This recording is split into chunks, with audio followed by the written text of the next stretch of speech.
He moi moia I whakatīnana tia I te rangi nei mō ngā tauira kura tuarua te kau o Tāmaki Makaurau. Ka toa rātau I tohua hei tumu whakarae mo te umanga rererangi o Aotearoa mo te rā kotahi, ko Pere Wihongi tētahi. He tauira no te kura kaupapa ārohe o Mānere, enari I te rani nei, ko ia te tumu whakarae o tētahi o ngā umana nui rawa o te motu. He rawe tēnei whare, te kite I ngā tūmomo āhuatanga me pēwhia te whakahaere kamupene. Ko Pere Wihoni tētahi o nā tauira te kau I tohua hei tumu whakarae mo te rā ki te umana wakarerani o Aotearoa. Ko tā rātau he tiro ki te tūranga mahi a tēnā tangata me te hana o nā waka. Ka taia te noho pēnei.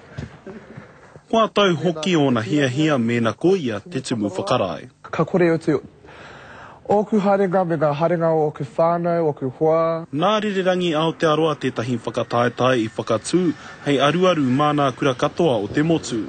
Ko te mahi me whakaoti I tētahi tuhinga roa, ko te kaupapa, me nā rānei ko koe te kai whakahaere o te umana, ka hakoe.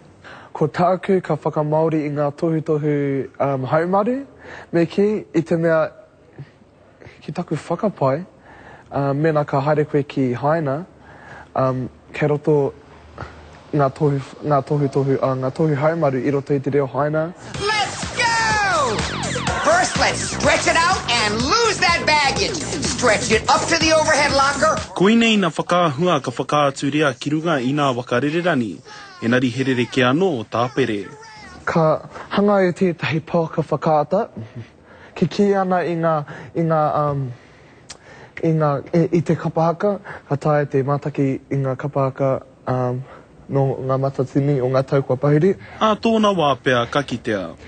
I te taurua mano, te kaumārima, ko Pere Wihongi, te tumu whakarae. Mā te aha I tēnā moi moia. Raparata whai te karere.